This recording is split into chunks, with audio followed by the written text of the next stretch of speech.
নমস্কার বন্ধু, আমি শৈলেন ঘোষ। আমার দ্য রয়্যাল হবি চ্যানেলের যারা সাবস্ক্রাইবার, যারা ফলোয়ার আর যারা ভিউয়ার, তাদের কাছে সবার আগে আমি ক্ষমা চেয়ে নিচ্ছি। এর কারণ কলকাতা কয়েন এক্সিবিশন যা গত 25, 26, 27 জুলাই কলকাতায় হয়ে গেল হলদিরাম ব্যাংকোয়েট হলে, সেখানে 25 তারিখ অর্থাৎ শুক্রবার যারা উপস্থিত হতে পেরেছিলেন তাদের সঙ্গে আমার দেখা হয়েছে।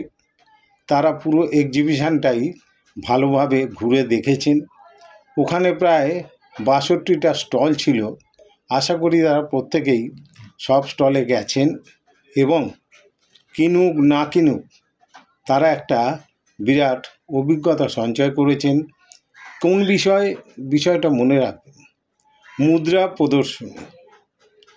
পৃথিবীর বিভিন্ন প্রান্তের যেসব অ্যানসিয়েন্ট বলুন, মুঘল বলুন, ইস্ট ইন্ডিয়া কোম্পানি বলুন, যেসব পুরনো মুদ্রাগুলো সচরাচর দেখতে পাওয়া যায় না, ওই প্রদর্শনীতে সেই সব মুদ্রাগুলো ছিল হালফিলের রিপাবলিক ইন্ডিয়া কয়েন এবং বিদেশি প্রচুর কয়েনের সমাহার।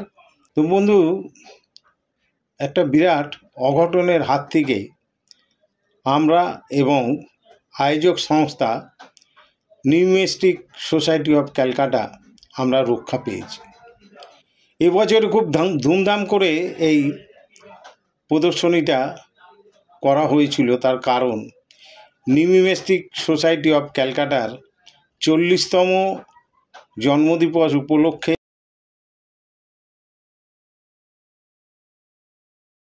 এই মুদ্রা উৎসব আয়োজন করা হয়েছিল এবং সেখানে আমি যেমন ভিডিও বানাই বাংলাতে, আমি ভিডিও বানিয়েছিলাম, আপনাদের আমন্ত্রণ জানিয়েছিলাম যে কয়েন কেনা বা বেচা বড় কথা নয়, মুদ্রার যে সমাহার, মুদ্রার যে রকম, ফের কত রকম কয়েন হতে পারে সব তো আমরা জানি না।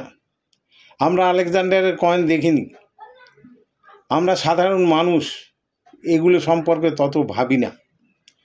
কিন্তু বর্তমানে বেশ কিছু অসাধু মানুষ যারা মানুষকে ঠকিয়ে চলেছে বিভিন্ন রকমভাবে, মুদ্রার যে দাম বা মুদ্রার যে কোয়ালিটি, যে কন্ডিশন বা নোটের দাম ইত্যাদি নিয়ে।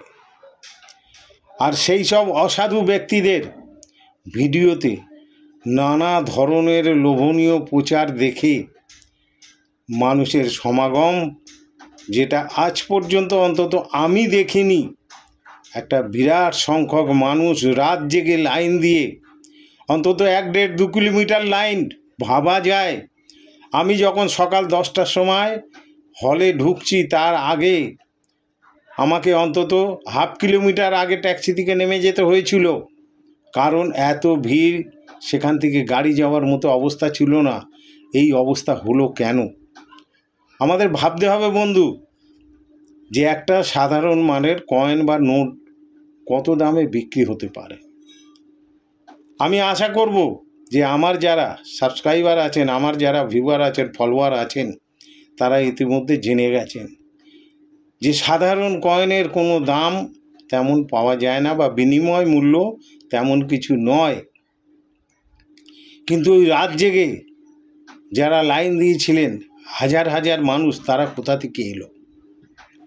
আর তারা কেনই বা, কিসের আশায় তারা এসে রাত জেগে, খাওয়া নেই, দাওয়া নেই, এই বৃষ্টির মধ্যে ভিজে তাদের যে অবস্থা হয়েছিল সেটা চোখে না দেখলে ঠিক বিশ্বাস করা যায় না।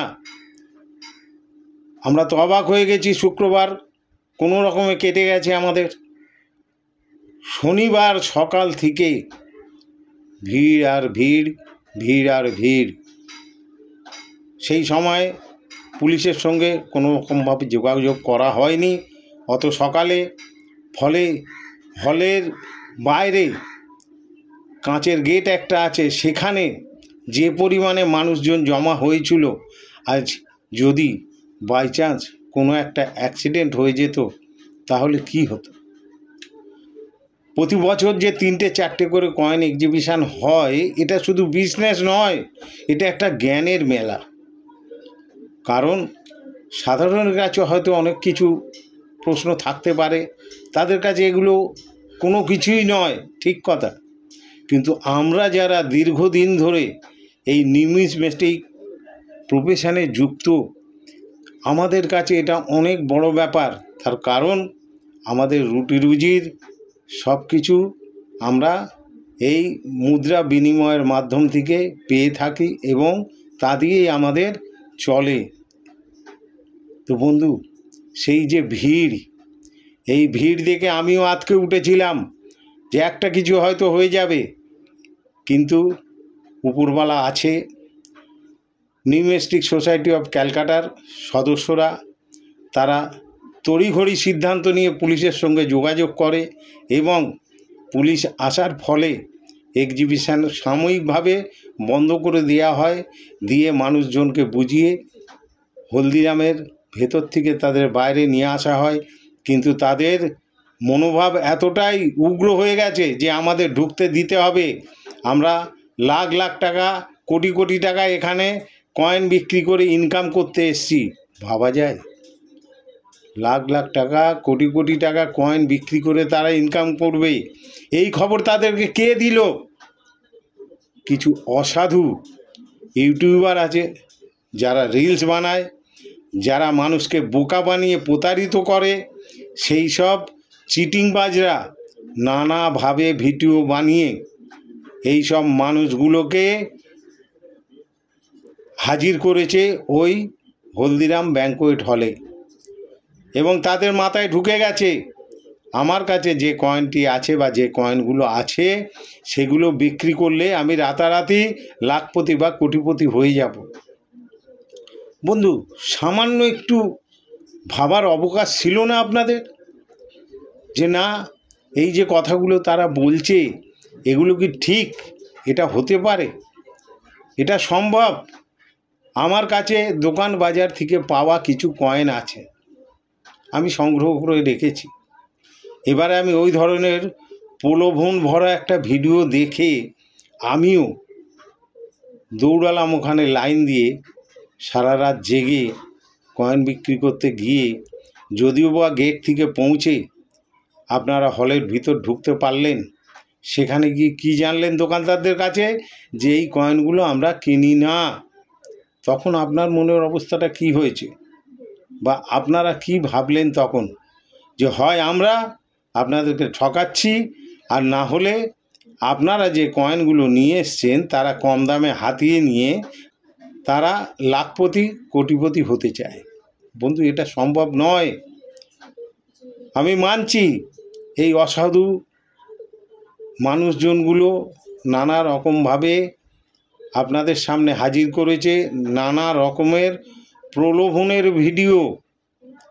এর সাথে যুক্ত আছে কিছু স্থানীয় নামি দামি মিডিয়া, আমি মিডিয়ার নাম বলছি না, কিন্তু আপনারা ফেসবুকে দেখবেন মাঝে মাঝে ওই মিডিয়া পার্সনগুলো খবর বানায় একটা 2 টাকার নোট থাকলে আপনি কোটিপতি হতে পারেন, একটা 1 টাকার কয়েন আপনাকে রাতারাতি লাখপতি করে দিতে পারে।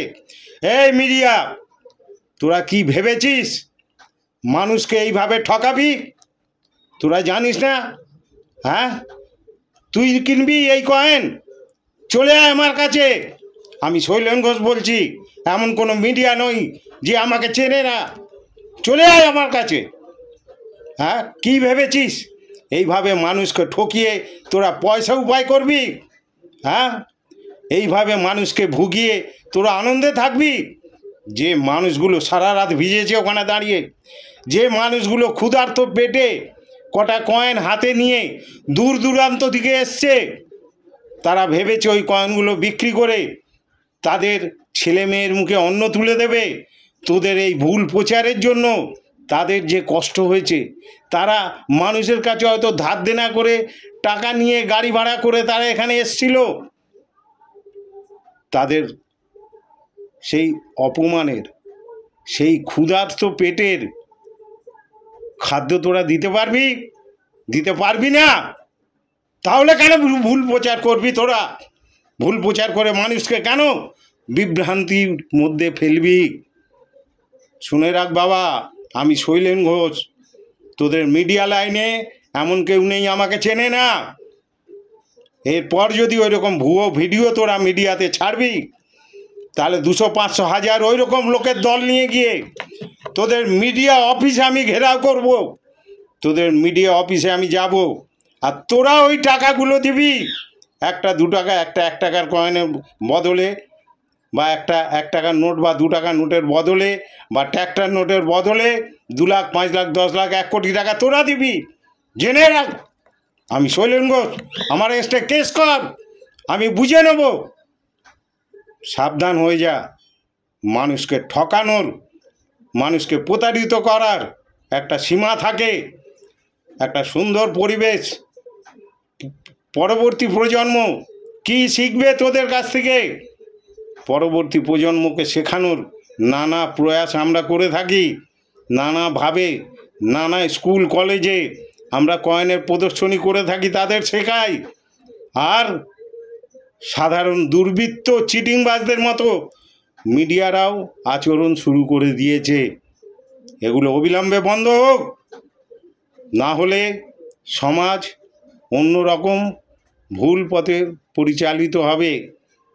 ভারতীয় মুদ্রা না, বিশ্বের যে কোনো মুদ্রার বিষয়ে জানার অধিকার সবার আছে। মুদ্রা বিনিময় এটা নতুন কোনো প্রথা বা নিয়ম নয়, এটা সারা বিশ্বব্যাপী প্রচলিত আছে। হবি বলে একটা জিনিস আছে, কালেক্টিবল আইটেম, হবি। আমি আমার মনের বাসনা পূরণ করার জন্য আমি কিছু সংগ্রহ করব। সেটা মুদ্রা হতে পারে, সেটা দেশলাই হতে পারে, সেটা স্ট্যাম্প হতে পারে, সেটা first day cover, special cover হতে পারে, সেটা আরও নানাবিধ জিনিস হতে পারে। খবরের কাগজ, ট্রেনের টিকিট, ট্রামের টিকিট, বাসের টিকিট, কয়েন, নোট, সব কিছু হবি আইটেমের মধ্যে পড়ে। সংগ্রাহক অর্থাৎ কালেক্টর যারা, তারা এগুলো কালেকশান করে এবং তার শখ এটা। এই শখে কেউ বাধা দেবে এমন কোনো আইন নেই। তাই যারা চিটিংবাজ, যারা এইসব ভিডিও বানাচ্ছ, খেয়াল রেখে দিও, একদিন তোমাদেরও পস্তাতে হবে। তোমাদের জমিদারি নেই। একটা সাধারণ কয়েন যেটা আমরা 5 টাকা থেকে কিনবো না, সেটা তোমরা 1 লাখ, 2 লাখ, 10 লাখ, 50 লাখ টাকা বলে মানুষকে প্রতারিত করছো। তোদের জমিদারি থাকলে নে ওই কয়েনগুলো কেন, দেখি তোদের কত ক্ষমতা আছে। আর যদি ওই দামে বিক্রি হতো, তাহলে আমরা সারা ভারতবর্ষে যেখানে যেখানে কয়েন হয়, 20 কিলো, 30 কিলো, 40 কিলোর বোঝা বয়ে নিয়ে গিয়ে এক্সিবিশানে অ্যাটেন্ড করতাম না? তাহলে আমাদের কাছে যে কয়েন আছে, কোটি কোটি টাকা তার দাম হতো। তাই শুধুমাত্র ওই চিটিংবাজদের সাবধান করছি না, শুধুমাত্র ওই ফেক মিডিয়াগুলোকে সাবধান করছি না, আপনাদের কাছেও অত্যন্ত নমনীয়ভাবে করজোড়ে একটা কথা বলি, সাধারণ কয়েন বা নোট বিক্রি হয় না। দোকান বাজার থেকে আমরা প্রতিনিয়ত যে কয়েনগুলো আদান প্রদান করি, সেগুলোর মধ্যে হয়তো কিছু কিছু সময় কিছু ভালো বা দামি কয়েন বা রেয়ার কয়েন চলে আসতে পারে, কিন্তু বর্তমান সময় সেটা সম্ভব নয়। কারণ ইন্টারনেট বা মোবাইল আপনাকে সব কিছু টাইম টু টাইম জানিয়ে দিচ্ছে। তাই এখন আর ওই সব কয়েন দোকান বাজারে পাওয়া যায় না। বন্ধু কি বলবো, ওই রাত জেগে ভিড় দিয়ে বৃষ্টিতে ভিজে যারা আমাদের কাছে এসছে, কেজি কেজি ওই যে পিতলের 5 টাকার কয়েন, 10 টাকার কয়েন, 20 টাকার কয়েন, ওইগুলো নিয়ে এসছে, তারা বিক্রি করবে। স্টিলের কয়েন যেগুলো দোকান বাজারে পাওয়া যায়, সেগুলো নিয়ে এসছে, সেগুলো বিক্রি করবে। সেগুলো বিক্রি করে তারা লাখ লাখ কোটি কোটি টাকা পাবে, তাদের বুঝিয়েছে ওই সব চিটিংবাজরা আর ওই অসাধু মিডিয়াগুলো। আমি ধরে নিলাম তারা ভুল করেছে, কিন্তু তাদের ভুল করতে বাধ্য করা হয়েছে, তাদেরকে লোভ দেখানো হয়েছে। টাকার লোভ কার নেই, কার নেই টাকার লোভ? কিন্তু এগুলো কি ঠিক? এগুলো কি মানুষের মতো কাজ? কোনো সুস্থ বুদ্ধিসম্পন্ন মানুষ এই সব কাজগুলো করে? তারা ভাবছে না যে আজকে মানুষদেরকে আমরা এইভাবে ভুল পথে পরিচালিত করে আমরা কি পেলাম? কিছু পয়সা পেলি, তোদের ভিউয়ার বাড়লো, তোদের সাবস্ক্রাইবার বাড়লো, তোর মাসে মাসে যে ইনকামটা হয় সেই ইনকামটা বাড়লো, কিন্তু সেটা কি সুখের হলো? হলো না। তোদের ওই পয়সাগুলো না ডাক্তারে খাবে রে, ডাক্তারে খাবে, শুনে রাখ। তবে কি ভাবছিস তোদের বিরুদ্ধে কোনো ব্যবস্থা হবে না? সব হবে। এই কলকাতার এক্সিবিশন থেকে আমরা শিক্ষা নিয়েছি। আমরা যারা প্রকৃত ব্যবসায়ী, আমাদের যারা সব সময় হাতের মুঠোর মধ্যে পায়, আর যারা এই কষ্ট করেছে, যে কষ্ট আমরা চোখে দেখেছি, অনুভব করেছি, অনুতপ্ত হয়েছি, তোদের জন্য আমরাও তৈরি হচ্ছি। তোরা সাবধান হ, না হলে কিন্তু তোদেরও জেলখানায় ঢুকতে হবে, এটা মনে রেখে দিস। আর তোরা যে বা যারা এইসব কাণ্ড ঘটিয়েছিস, ঘটিয়ে একটা ভালো জিনিস, একটা ভালো বিষয়, একটা ভালো সাবজেক্ট, সেটাকে নষ্ট করার জন্য উঠে পড়ে লেগেছিস, কোনো দিন পারবি না। তার কারণ কয়েন বা নোটের যে ইতিহাস, এটা একটা সায়েন্স, এটা একটা সমুদ্র। এটাকে জানতে গেলে লেখাপড়া শিখতে হয়, জ্ঞানী হতে হয়, তবে একটা কয়েনের বই পড়ে নিজেকে এক্সপার্ট তৈরি করা যায়। তাহলে চিন্তা করে দেখো, আমরা কবে থেকে এইসব নিয়ে কাজ করছি, তবে আজকে এক্সপার্ট হয়েছি। ফলে একটা কয়েন আমার কাছে আছে বলে, অমুকে বলেছে আমি লাখ টাকা পাবো, কোটি টাকা পাবো, এটাও যারা ভাবে তারাও কিন্তু ভুল করে। আপনারা ভুল করেন, একটু বিবেচনা করে দেখবেন যে কেন আমাকে এতগুলো টাকা দেবে, কিসের জন্য দেবে। তারা যদি আমাকে এতগুলো টাকা দেয়, তাহলে এক একটা কাউন্টারে যত কয়েন বা নোট ছিল, তারা কত লাখ টাকা, কত কোটি টাকা কামাতে পারে। অন্তত এইটুকু ভাবুন আপনারা, আর বেশি দূর যেতে হবে না। তাই বন্ধু, আপনারা যারা এই যে কষ্টটা পেয়েছেন না দুদিন ধরে, এটা দেখার মতো না। কারণ আমি একজন বয়স্ক মানুষ, আমি নিজে দেখেছি একজন মহিলা পুরো ভিজে, তার শরীর, সারা শরীর ভিজে, গাছের পাতা তার গায়ে ভর্তি, সেসব দিকে তার খেয়াল নেই। সে কাউন্টার থেকে কাউন্টারে দৌড়েছে, তার হাতে কিছু পয়সা আছে, সে ভাবছে এই বোধহয় আমার লাখ টাকা বা কোটি টাকা ফসকে গেল, আমি ভিজে গেছি, যাই করি আমার এই টাকা ছাড়লে চলবে না। বন্ধু যখন আমার কাউন্টারে এলো, তাকে যখন বুঝিয়ে বললাম, সে তখন কাঁদছে আর বলছে আমি বিহার থেকে এসছি। পাশাপাশি আর একজন বলছে আমি উড়িষ্যা থেকে এসছি, আমি ঝাড়খণ্ড থেকে এসছি।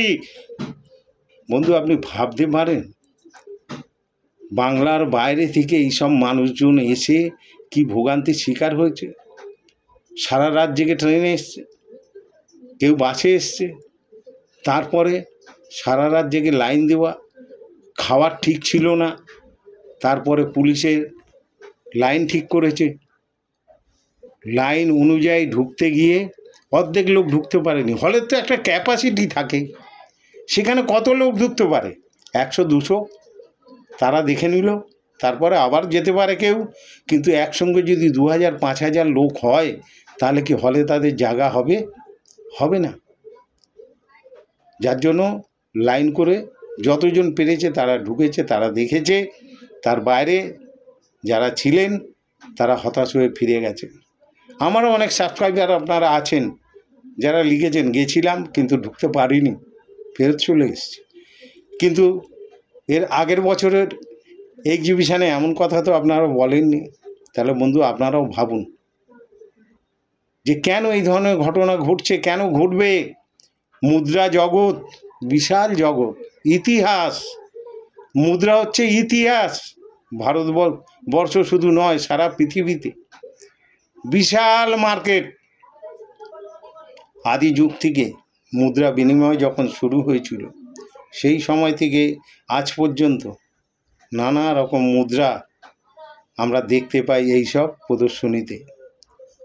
তো আজ যদি সেগুলো বন্ধ হয়ে যায়, তাহলে আমরা পরবর্তী প্রজন্মকে কী শেখাবো বলতে পারেন? আমি দুটো চারটে কয়েন পেলাম, দোকান বাজার করলাম, লেনদেন করলাম, শেষ হয়ে গেল। হ্যাঁ, হতেই পারে, স্বাভাবিক। সাধারণ মানুষের এর বাইরে কি থাকার দরকার, কি জানার দরকার? কিন্তু যারা এগুলো নিয়ে রিসার্চ করে, যারা এগুলো নিয়ে কাজ করে, তাদের কাছে তো এগুলো প্রয়োজনীয়। তো বন্ধু, আপনারা যারা এসছিলেন, ফিরে গেছিলেন, সকলকেই আন্তরিক ভালোবাসা জানাই। আর যারা সারা রাত জেগে লাইন দিয়ে বিফল মনোরথ ফিরে গেছেন, তাদের জন্য দুঃখ প্রকাশ করি। কয়েন এক্সিবিশন হচ্ছে এবং আগামী দিনেও হবে।